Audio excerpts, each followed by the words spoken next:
आज 22 तारीख है और 22 तारीख को हम लोगों ने डिसाइड किया है कि हर 22 तारीख को आप सभी के बीच में हम लोग आएंगे और जो भी हम लोगों की उपलब्धियां होंगी हम उसको बताएंगे और जो आप लोगों की समस्याएं होंगी उसको भी हम लोग करेक्ट करेंगे। तो अभी उपलब्धियों में शुरुआत करना चाहूँगा आप लोगों के लिए कि अभी हमारा कल जो है एनपीएस को लेके एनपीएस के विरोध में electric loco set, PM set और हमारे मेमो सेट के सभी भाइयों ने मिलकर जो है कानपुर सेंटर पर जो है धरना प्रदर्शन किया था। और साथियों एक चीज़ जो है बताने में मुझे बड़ा गर्व हो रहा है, इसके पहले हम लोगों ने दिल्ली के रामलीला मैदान की जो स्थिति थी वो ऐसी स्थिति थी कि जितने कर्मचारी रामलीला मैदान के अंदर थे उससे 2 गुना कर्मचारी रामलीला मैदान के बाहर थे। प्रशासन को ये लगा था कि 10-20 हज़ार लोग आएंगे,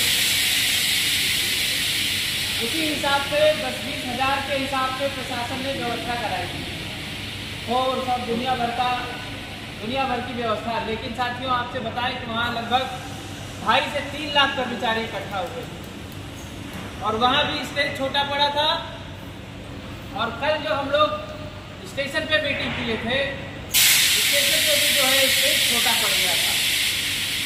ये आप लोगों को जो है साहस का परिचय है और ये आप लोगों ने जो दिखाया कि एनपीएस को हटाने के लिए मंत्री जी बोल रहे हैं, ये एक मिसाल है। आप लोगों ने देखा होगा बहुत सारे, हालांकि हमारे मेमो सेट से बहुत कम लोग गए थे, बहुत सारे न्यूज़ चैनल के लोग, पत्रकार, मीडिया सब इकट्ठा हुए थे, लाइन लगा दिए थे सब लोग उस प्रदर्शन को देख के साथ। और हमारे शीर्ष नेतृत्व ने भी जो है डिसाइड किया है कि हर 30 तारीख को, इसके बाद जो हमारा अक्टूबर की 30 तारीख आएगी उसमें भी हम लोगों को जो है बड़े स्तर से जो है प्रदर्शन करना है एनपीएस के विरोध में। तो सबसे पहले तो मैं आप लोगों से यही अनुरोध करूंगा कि जब भी एनपीएस के विरोध में संगठन अगर आह्वान करता है, चाहे वो मीटिंग हो, चाहे वो धरना हो, चाहे वो प्रदर्शन हो, वहाँ पे आप सभी लोग बढ़ चढ़ के जो है हिस्सा लीजिए, क्योंकि साथियों ये लड़ाई बहुत बड़ी है और ये लड़ाई हम लोग व्हाट्सएप और फेसबुक से नहीं जीत पाएंगे। जब तक हम अपनी संख्या पर को नहीं दिखाएंगे तब तक हम फेसबुक पे विरोध कर दें, व्हाट्सएप पे विरोध कर दें, इंस्टाग्राम पे विरोध कर दें, उससे कुछ नहीं होने वाला। हमको जमीन पे और धरातल पे उतरना होगा, उसके बाद हमको विरोध वहाँ दिखाना होगा साथियों, तब हम जो है एनपीएस को हटा पाएंगे। 2024 में चुनाव आने वाला है और उस चुनाव का परिणाम जो है हमारे विरोधों पे, प्रदर्शन पे, धरने पे डिपेंड करेगा साथियों। अगर हम बढ़िया से दिखा ले गए, अपनी शक्ति को बता ले गए भारत सरकार तो हमें जो है ओपीएस मिल सकती है। लेकिन हम अगर एक दूसरे का मुंह देखेंगे कि चलो हम नहीं जा रहे हैं तो वो जा रहे हैं, हो जाएगा, ये सोचेंगे तो नहीं मिल पाएगा। और 2024 के बाद अगर नहीं मिली ओपीएस तो मुझे नहीं लगता है कि मिल पाएगी ओपीएस। दूसरी बात, मेमो कार सेट में आ जाए, हम लोगों की ये तीसरी मीटिंग है, अभी 3 माह हुआ है और पहली बार आए थे तो हमारे बहुत सारे भाई लोगों ने जो है मेमो कार सेट की समस्या को बताया था, क्योंकि हमारे लिए मेमो कार सेट अभी पूरी तरह से एकदम नया है। कोई भी चीज़ है, कोई भी समस्या है, जब आप हमको बताएंगे तभी हमको पता चल पाएगा और अगर नहीं बताएंगे तो हमको नहीं पता चल पाएगा। और हम लोग ये डिसाइड किए हैं कि हर 22 तारीख को हम यहाँ आएंगे, मीटिंग करेंगे और आप लोगों से समस्याओं को जो है सुनेंगे और उसके बीच में भी आते रहेंगे, समस्या को सुनते रहेंगे। उसमें मुख्य समस्या बताई गई थी यहाँ पे वेंटिलेशन। कर्मचारियों का कहना था कि काम करते समय यहाँ पे हवा की जो है कोई व्यवस्था नहीं है। हम लोगों ने डीएमई महोदय से वार्ता की, डीएमई महोदय ने 15 दिन का समय मांगा था साथियों, और आज मैं देख रहा हूँ कि कुछ पंखे जो है लगे हैं, चल भी रहे हैं। लेकिन आप लोगों को बता दूँ तो इन जो है पंखों से हम लोग संतुष्ट नहीं, क्योंकि ये पंखे हमारे ऑफिस के पंखे हैं। शेडों में जो पंखे लगते हैं वो पंखे भी नहीं। आप लोगों ने देखा होगा हमारे इलेक्ट्रिक लोको शेड में, डीएम शेड में आप लोगों ने देखा होगा कि बड़े बड़े पंखे लगे हैं एकदम हेलीकॉप्टर की तरह से, उसको पेडेस्टल फैन बोलते हैं। तो हम लोगों ने डीएमई साहब से ये मांग भी की है कि जिस तरह से इलेक्ट्रिक लोको शेड में, डीएम शेड में पेडेस्टल फैन लगे हैं, उस तरह से यहाँ मेमो शेड में भी पेडेस्टल फैन लगाया जाए। तो उनका कहना था कि जगह बहुत लेते हैं। हमने बताया कि जितना डिस्टेंस आपके एक फीट से दूसरे फीट का है, उतना ही डिस्टेंस हमारे इलेक्ट्रिक लोको शेड में भी एक फीट से दूसरे फीट का है। तो जब वहाँ चल सकते हैं तो यहाँ भी चल सकते हैं। बाकी वो मूवेबल होते हैं, उनको कहीं भी आप खिसका के कर सकते हैं अपनी सुविधा के हिसाब से। उन्होंने इस पर जो है हामी भी भरी है साथियों, और ये वादा किया है कि अगले बार जो है गर्मी के मौसम में यहाँ मेमो शेड में पेडेस्टल फैन की व्यवस्था बनाई जाएगी। दूसरी एक उपलब्धि आप लोगों को जो है मिली है, कैडर के लिए। जो आप लोगों का कैडर क्लोज हुआ है साथियों, कैडर क्लोज होने से होता है कि आप लोगों के प्रमोशन का रास्ता जो है बनता है, और प्रमोशन का रास्ता बनने से अपना जो है प्रमोशन शेड्यूल जो होता है वो निरंतर चलता रहता है, कर्मचारियों का प्रमोशन होता रहता है। इसके लिए हमारे मंडल उपाध्यक्ष जी ने जो है साथियों डीआरएम पीएमएम में डीआरएम महोदय के सामने रखा था, और बड़े खुशी की बात है कि डीआरएम महोदय ने उसको स्वीकार करते हुए आप सभी लोगों को जो है उसमें जो है शामिल किया, और आप सभी को इसका लाभ जो है दिलाने का काम किया। अब धीरे धीरे निरंतर प्रमोशन भी होते रहेंगे। दूसरा साथियों एक इशू है सेफ्टी शूज का। मेमो सेट में अभी सेफ्टी शूज जो है वितरण नहीं हुआ। इसके लिए भी हम लोगों ने डीएमई महोदय से वार्ता की है, और आश्वासन तो दिए हैं कि जल्द से जल्द बंटवा देते हैं, लेकिन देखते हैं कि कब तक बंटवाते हैं। अगर बहुत ज़्यादा समय लगा साथियों तो ये NCRES है। आप लोगों ने देखा होगा कि जो दूसरी मीटिंग में हम लोग मीटिंग कर रहे थे तो डीएमई साहब आए थे। तो हम लोगों को प्यार भी करना आता है, प्यार से बात भी करने आती है, और इसके बाद का भी आता है। हम पहले झंडे से बात करते हैं, और झंडे से अगर बात नहीं चलती है, बात नहीं बनती है, तो इसके आगे की प्रक्रिया शुरू की जाती है। दूसरी बात चल रही थी अभी हमारे 15 भाइयों का जो है ट्यूशन फीस का, हमारे साथियों की ट्यूशन फीस नहीं आई थी साथियों। उसके लिए हम लोगों ने बात किया था, जिसमें से 12 लोगों की ट्यूशन फीस आ गई है। हमारे 1-2 लोगों का जो है फॉर्म कुछ गलत भर गया था, वो भी सही करा दिया गया है, और हो सकता है कि अगले महीने वो आप लोगों की जो है आ जाए साथियों। इसी तरह से बहुत सारे साथियों ने कहा था कि काम करते समय हमारे पास ग्लव्स नहीं है, दस्ताने नहीं है काम करने के लिए। इस पर भी हम लोगों ने बात किया था। तो डीएमई महोदय का कहना था कि जो भी कर्मचारी साथी दस्ताने को यूज़ करना चाहते हैं वो मार्केट से ले आए और उसका बिल मुझे दे दे, मैं उसका भुगतान करा दूंगा साथियों। तो साथियों इसी तरह से जो जो समस्याएं हम लोगों को मिलती है, हमारी सबसे पहली प्राथमिकता होती है कि इसको हम कितने जल्दी से जल्दी जो है इसका निदान कर दें, क्योंकि हमारे लिए अभी मेमो सेट नया है। इसलिए जितना पाते हैं उतना आप लोगों को बताते हैं, और उम्मीद भी करते हैं कि आप लोग जो है हमको समस्याएं देंगे, क्योंकि साथियों ऐसा कहा जाता है कि संगठन की भूख जो होती है, संगठन की भूख होती है कर्मचारी की समस्या। आप जितना ही समस्या हमको देंगे, हम उतना आपको निदान कराएंगे, उतना ही हम फलेंगे, फूलेंगे, बढ़ेंगे, और आप लोगों का सपोर्ट मिलेगा। तो हम भी इसी उम्मीद से हैं कि आप लोग समस्या अपनी बताते रहेंगे। एक उपलब्धि और आप लोगों को बताना चाहूँगा, अभी पिछले हफ्ते इलेक्ट्रिक लोको शेड और टीएम शेड का दौरा करने के लिए एडिशनल मेंबर ऑफ फ्रैक्शन आए थे रेलवे बोर्ड से। और आप लोगों को बताऊं कि जो भी नीतियां डिसाइड की जाती हैं, जो भी नियम भारतीय रेल में बनाए जाते हैं, वो रेलवे बोर्ड के द्वारा ही बनाए जाते हैं। कोई भी नियम किसी भी, चाहे वो कारखाने का हो, चाहे ऑफिस का हो, चाहे शेड का हो, किसी भी संस्थान का हो, वो नियम हमारा रेलवे बोर्ड ही बनाता है। तो ये मौका हम लोगों को मिला था।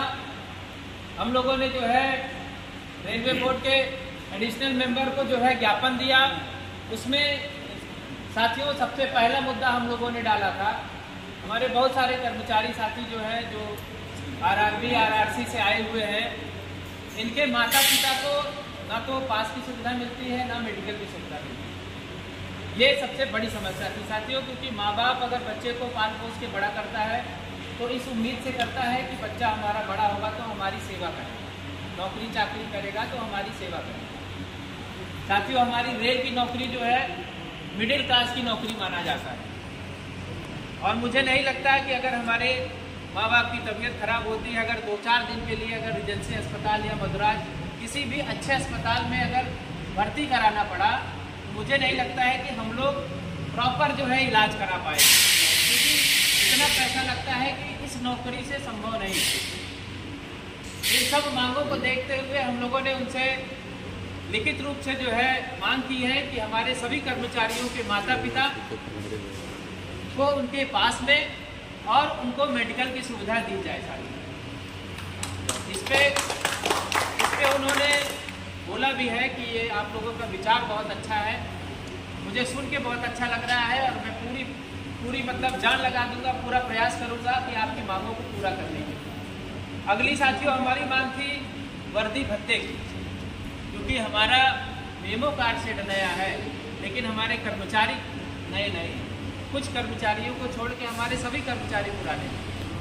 साथियों वर्दी भत्ता हम लोगों को 5,000 मिलता है, लेकिन वही देखा जाए तो हमारे सुपरवाइजर वर्ग को 10,000 दिया जाता है। लेकिन अगर ईमानदारी से देखा जाए तो वर्दी भत्ता मिलता है धुलाई करने के लिए, सिलाई करने के लिए, अपने वर्दी को मतलब अपने वर्दी के मेंटेनेंस के लिए। साथियों हम लोग गाड़ी के नीचे भी काम करते हैं, गाड़ी के ऊपर भी काम करते हैं और गाड़ी के अंदर भी काम करते हैं। तो जाहिर सी बात है कि हमारा कपड़ा सुपरवाइजर वर्ग से ज़्यादा गंदा होता है, तो अलाउंस हमको कम क्यों मिल रहा है? इस बात को भी हम लोगों ने पत्र के माध्यम से लिखा है कि जब सुपरवाइजर वर्ग को 10,000 दिया जा रहा है तो ये वर्दी भत्ता भी हम लोगों को 10,000 मिलना चाहिए। ये मांग हम लोगों ने किया है। दूसरी एक और मांग की है साथियों, सीनियर टेक्नीशियन की, MCM जिसको बोलते हैं। सीनियर टेक्नीशियन में होता है कि कर्मचारी प्रमोशन पाके जब सीनियर टेक्नीशियन पे आ जाता है तो उसके बाद उसका प्रमोशन रुक जाता है, कर्मचारी का प्रमोशन नहीं हो पाता है, चाहे वो उसी पद पे 10 साल रहे चाहे 20 साल रहे।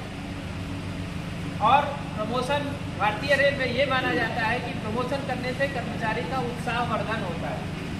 आज के महंगाई के ज़माने में आर्थिक लाभ भी मिलता है।